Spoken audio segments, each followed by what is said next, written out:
Merhabalar, Nehirli Örgüler YouTube kanalıma hoş geldiniz. Bugün sizlerle bu tatlı zürafanın tarifini paylaşacağım. Zürafamı tanıtayım size. Bütün ipleri Alize Cotton Gold, sarı kahverengi ipleri. Sadece beyaz ipi Peria, burun kısmı Peria'dan yaptım. Gözlerimiz 10 milimetre kilitli göz kullandım. Ve içine elyaf koydum. 2 milimetre tığıyla ördüm. Başka oyuncağım 24-25 santim arasında. Daha kalın iple örerseniz daha büyük bir oyuncak elde edersiniz. Çocuklarınızın ve bebeklerinizin hoşuna gideceği bir oyun arkadaşı, uyku arkadaşı oldu. Şimdiden kanalıma abone olmayı, videolarımı beğenmeyi, yorumlarla bana destek olmayı unutmayın. Keyifli örmeler diliyorum. Evet, oyuncağımıza başlıyoruz.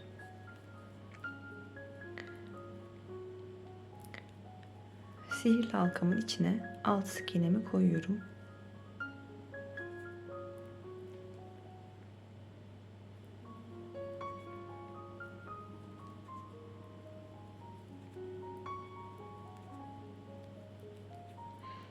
Halkamı kapatıyorum.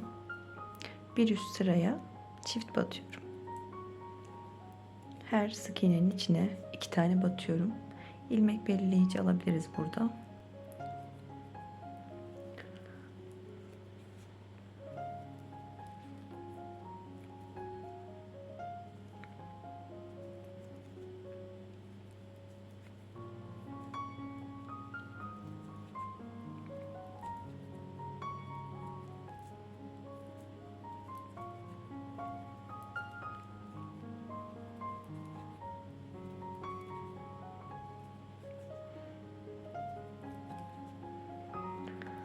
Bir üst sırada bir tek bir çift batacağız. Bir tek batıyorum. Diğer sık iğneye 2 tane batıyorum.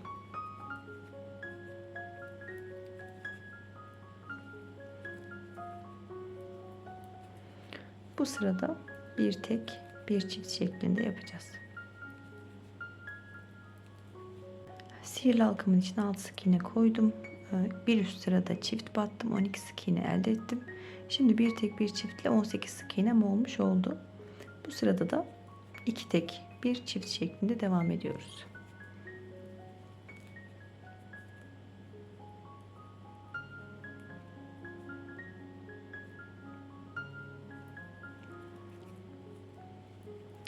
İki tek batıyorum. Üçüncüye 2 tane batıyorum.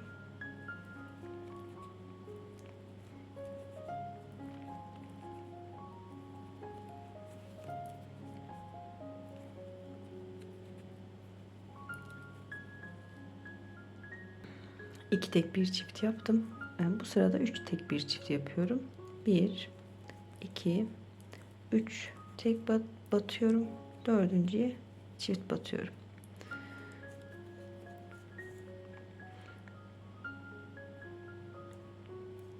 Şimdi 30 sık iğnem olacak bu sırada.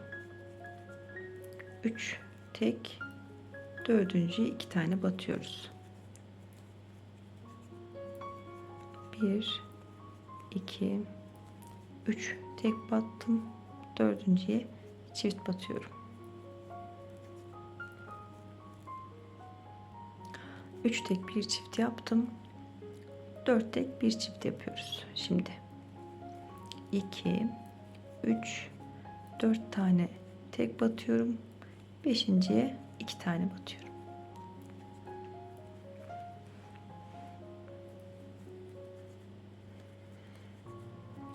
Dört tek, beşinciye çift.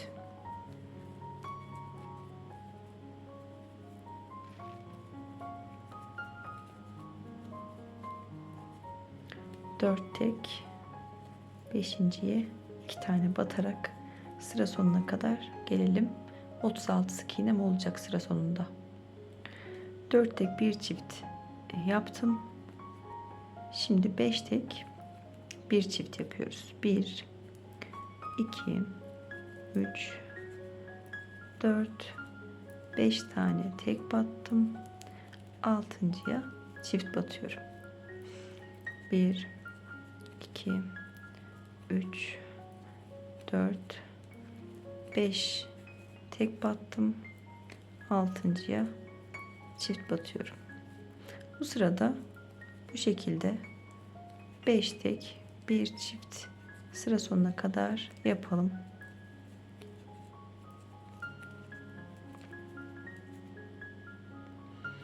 Beş tek bir çift yaptım. Burada 36 sık iğnem oldu. Şimdi 6 tek bir çift yapıyoruz. İlk artırmamızı yanağa kadar bitirmiş olacağız. Düz bir şekilde çıkacağız artık. Şimdi 6 tek bir artırı bu sırada tamamlayalım. Sonra düz bir şekilde öreceğiz. 6 tek bir çifti yaptım. Sıram 48 sık iğnem oldu.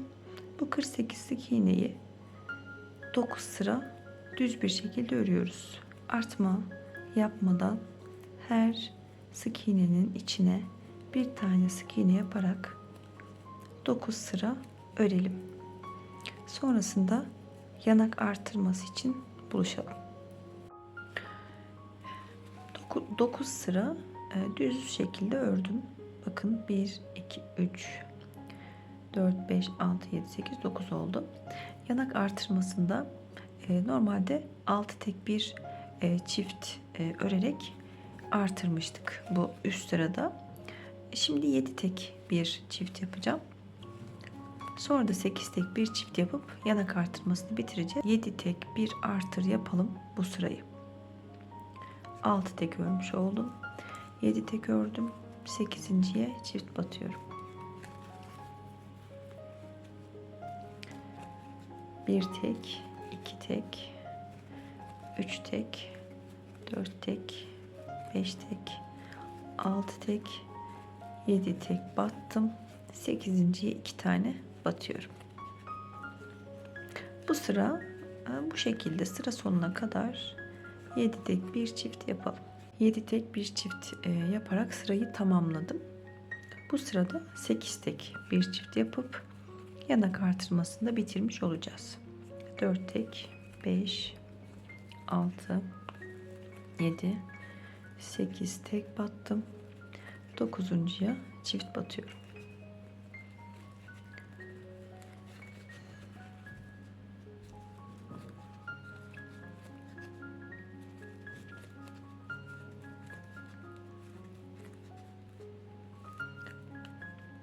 Sekiz tek, 9.'ya 2 tane batarak sıra sonuna kadar geliyoruz.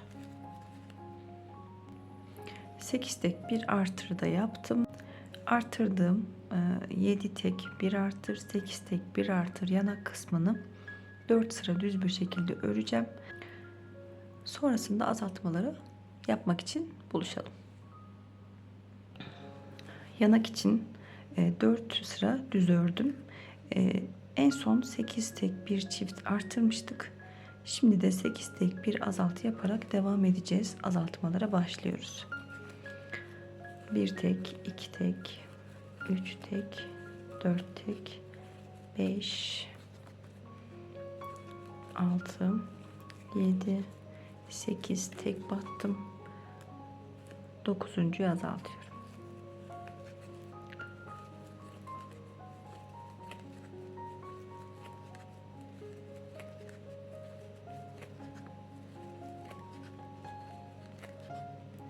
Sekiz tek batıyorum. 9.'yu azaltıyorum. Sıra sonuna kadar 8 tek bir azaltı şeklinde gelelim. 8 tek bir azaltı şeklinde geldim. Bu sırada 7 tek bir azaltı yapıyorum.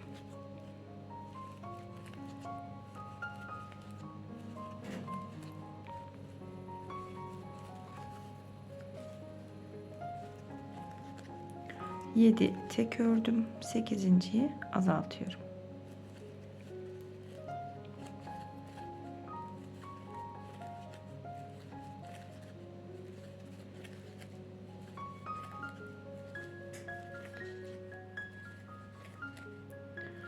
Yedi tek 8.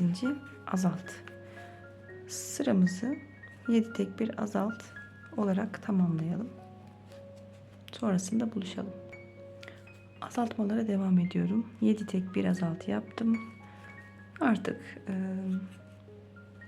sırayla 7 tek yaptık. 6 tek bir azalt yapacağım. 5 tek bir azalt, 4 tek bir azalt şeklinde gidecek. Ta ki 24 sık iğne kalana kadar. 6 tek battım. 7.'yi azaltıyorum. Sıra sonuna kadar 6 tek bir azalt yapalım.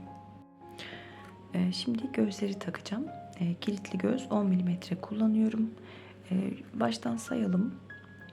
2, 4, 6, 8, 10, 12, 14, 16, 17. sıraya takıyorum. Bu da tam yanak artırmasına başladığımın bir üst sırası oluyor. Tam artırmanın üst kısmına, üst deliklerine takacağım. Arada da kaç sık iğne var? 1, 2, 3, 4, 5, 6, 7 sık iğnemiz var. Takalım gözleri. Biraz açabilirsiniz sık iğnelerin rahat takmak için. Bu şekilde takıyorum. Kilitlilerini de takacağım. Sonra azaltmalara devam edeceğiz. Taktım ve azaltmaları devam ediyorum.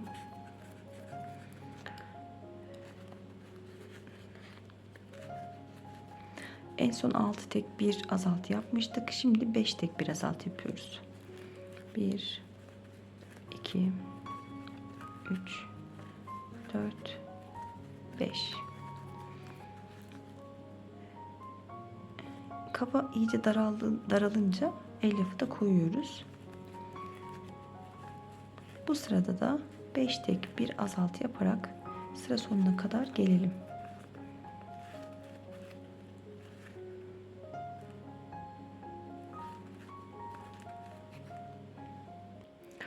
Beş tek bir azalt yaparak geldim. Şimdi 4 tek bir azalt yapıyoruz. 2, 3, 4 tek battım. Bir tane azaltıyorum. Bu sıradan sonra elyafı koyalım. Çünkü iyice daralıyor.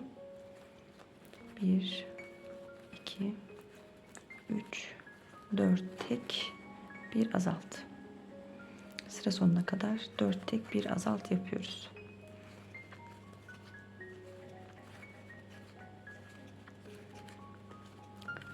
Sıra sonunda elyafı da koymuş olarak gelelim. Elyafı koydum. Bakın gayet her yerine eşit bir şekilde koymaya çalıştım. Siz de koyun. Şimdi son azaltmamızı yapıyoruz. 4 kaç? 1, 2, 3 tek bir azalt yapacağız. Son azaltmamız olacak. Sonra yüz şekillendirmeye geçeceğiz. 3 tek bir azalt. En son boyunda 24 sık iğne kalmış oldu. Gövdeyi de o kadar bırakacağız. 1, 2, 3 tek bir azalt. Sıra sonuna kadar 3 tek bir azalt yapıyoruz. En son uzunca bir ip bırakıp dikmek için keseceğiz ipimizi.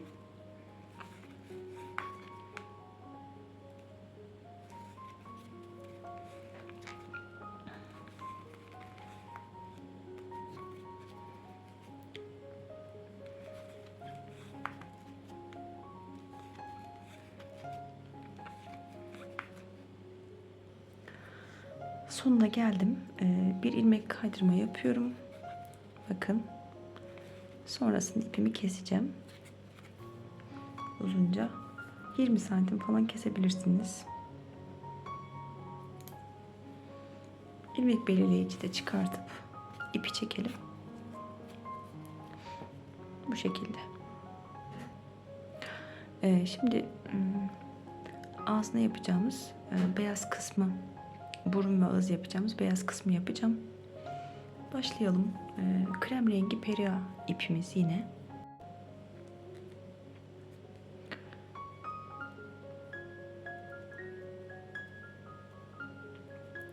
7 zincir çektim.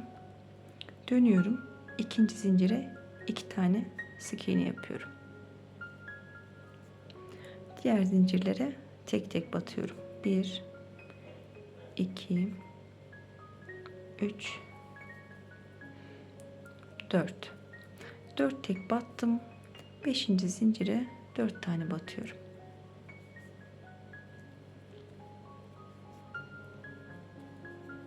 Aynı yere 4 tane sık iğne yaptım. Şimdi diğer tarafa geçiyorum. Aynı şekilde sık iğneler batıyorum. 1 2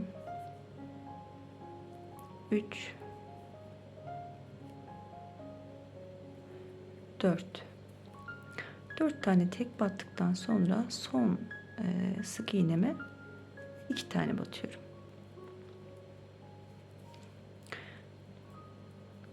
Bu şekilde devam edeceğim.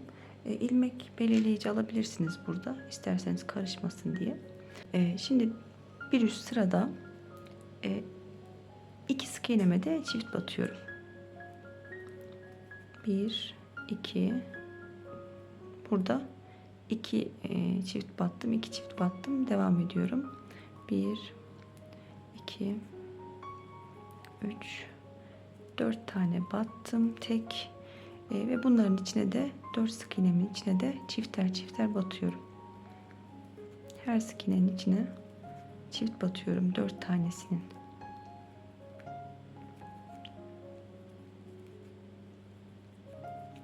Devam ediyorum tek örmeye. 1 2 3 yine 4 tek battım. Son ikisine çift batıyorum.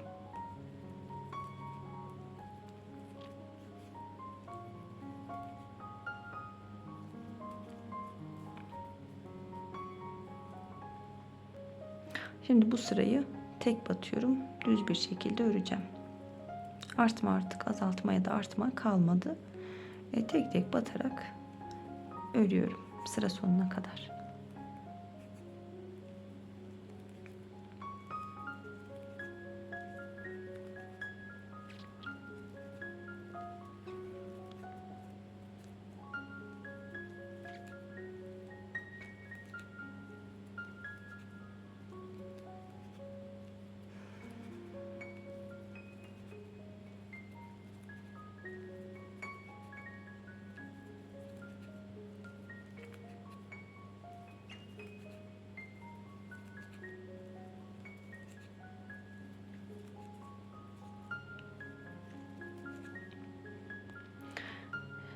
İlmek kaydırma yapalım. Yine dikebileceğimiz uzunlukta ipimizi keselim ve bitirelim. Evet, şimdi kulak tarifini vereyim. Sihirli halkamın içine 6 sık iğneyi koyuyorum.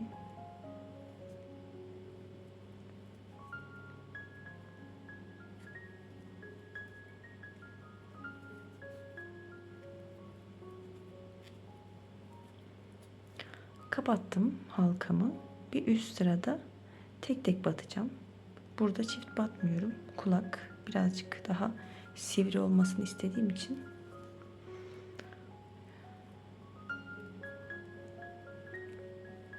İlmek belirleyici alabiliriz. 6 sık iğnemin üzerine tek tek batacağım. 6 sık iğnem olacak.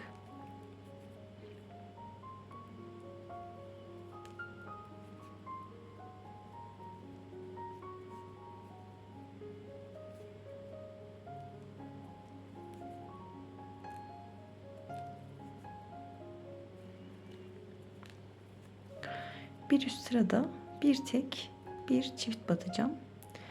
9 sık iğnem olmuş olacak. 3 artırma yapacağım çünkü. Bir tek,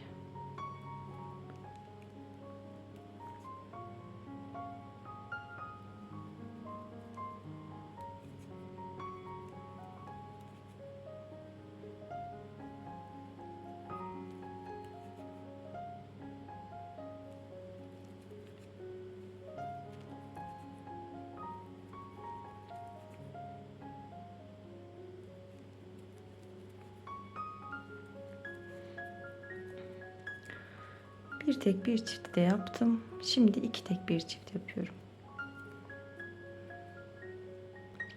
Bu sırada iki tek bir çift yapıyorum. Bir battım, tek. Bir tek, iki tek, üçüncüye iki tane batıyorum.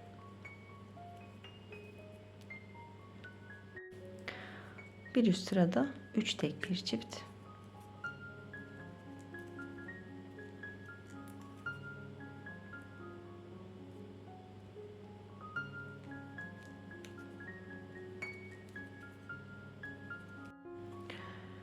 Dört sıra düz ördüm. Şimdi azaltma yapıyorum. Dört tek bir azaltı yapacağım bu sırada. Üç tek, dört tek battım. Bir tane azaltıyorum.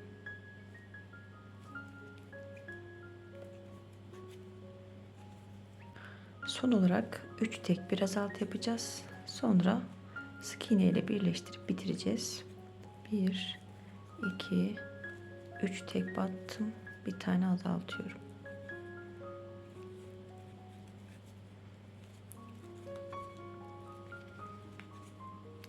Üç tek batıyorum. Bir tane azaltıyorum.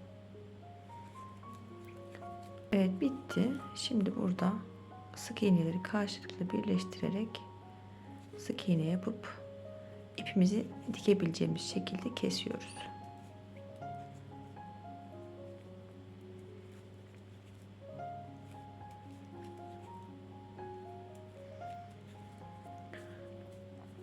Bakın bu şekilde daha iyi oldu. Şimdi boynuzunda devam ediyorum. 3 tane artırma yapacağım burada. 12 sık iğneden sonra 15 sık iğne elde ettikten sonra yeterli. Bir burada artırma yapalım. 2 tek ördüm, bir artırdım. 1 2 3 tek ördüm, bir daha artırdım. 1 2 bir daha 3 tek ördüm, bir tane daha artırıyorum. Dediğim gibi 15 sık iğne olacak şekilde dengeli bir şekilde artırdım. 2 sıra düz örüyorum. 15 sık iğnemi. Her sık iğneye tek batarak 2 sıra düz örelim. 2 sıra düz ördüm. Burada 3 tane en son artırma yaptığımız kısmı tekrardan 3 tane azaltacağım. 2 tek ördüm, bir azaltıyorum.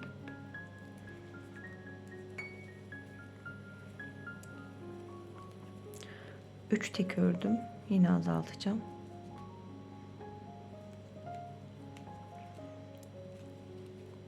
En son yine 3 tek örüp azaltıyorum, bir tane daha. 3 tane azaltmış olacağım. Renk geçişi yapacağız. Sarıya geçeceğim.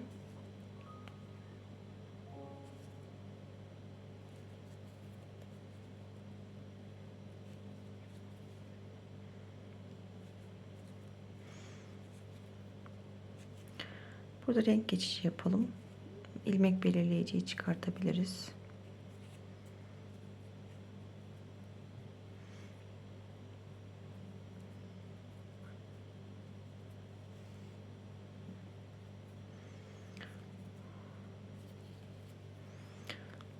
Sarı ipime geçiyorum. Kahverengi ile bağlayıp kesebiliriz kahverengiyi.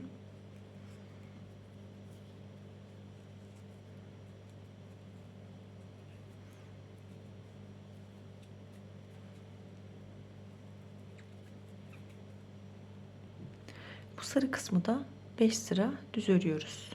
12 sık iğnemizi tek tek batarak 5 sıra örelim. Boynuzun içine de elyaf koyuyorum ben. Siz de koyun. Daha düzgün durur. Sonra kulakla boynuzu dikim videosunda görüşelim. Boynuzu ördükten sonra kulak ve boynuzu dikeceğiz. Onu da göstereceğim size. Şimdi örelim ve sonra tekrar gelelim.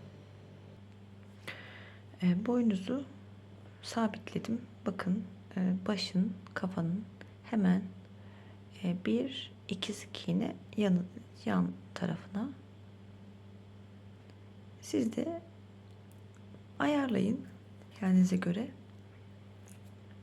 Nerede görmek istiyorsanız, nasıl şekil vermek istiyorsanız o şekilde yapabilirsiniz.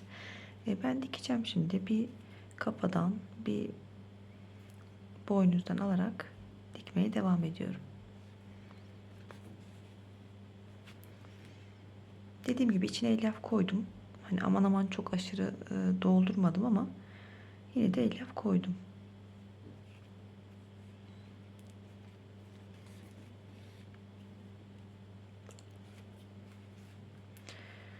Bu şekilde etrafını dolanıyoruz.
Evet, ipimizi kaybedelim.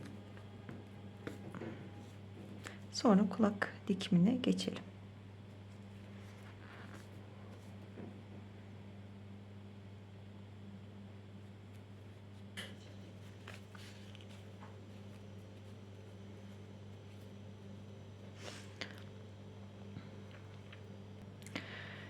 Kulağımı dikeceğim şimdi. İpimi geçirdim.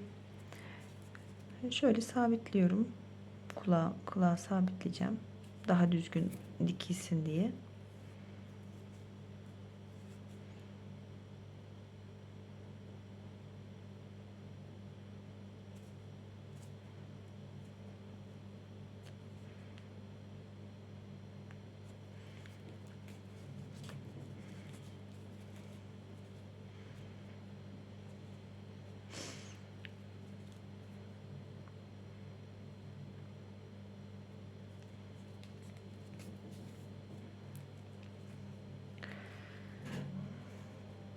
Yine ayarlıyorum. Bakın kaşın hemen şuradan sayarsak 1, 2, 3, 4, 5, 6, 7. sık iğneden sonraki kısma dikeceğiz. Bakalım 1, 2, 3, 4, 5, 6, 7 burası. Buraya dikelim.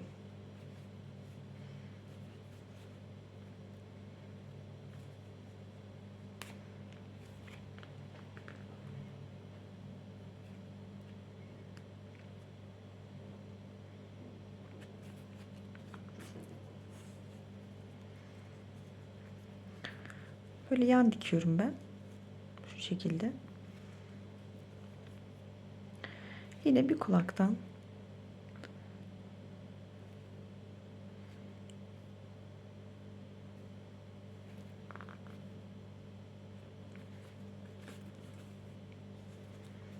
ayarlayın. Sonra sağlam olduğuna ne zaman karar verirseniz o zaman kesebilirsiniz. Ben birkaç kere girip çıkacağım kulaktan. Siz de aynı şekilde girin çıkın.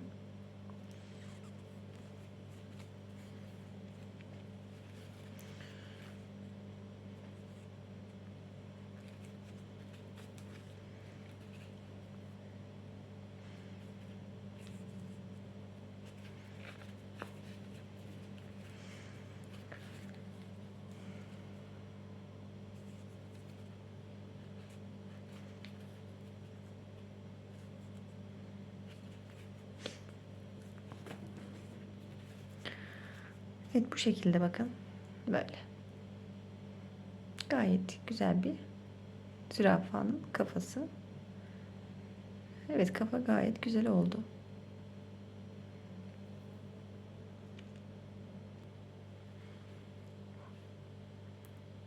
Evet, kafamız bu şekilde.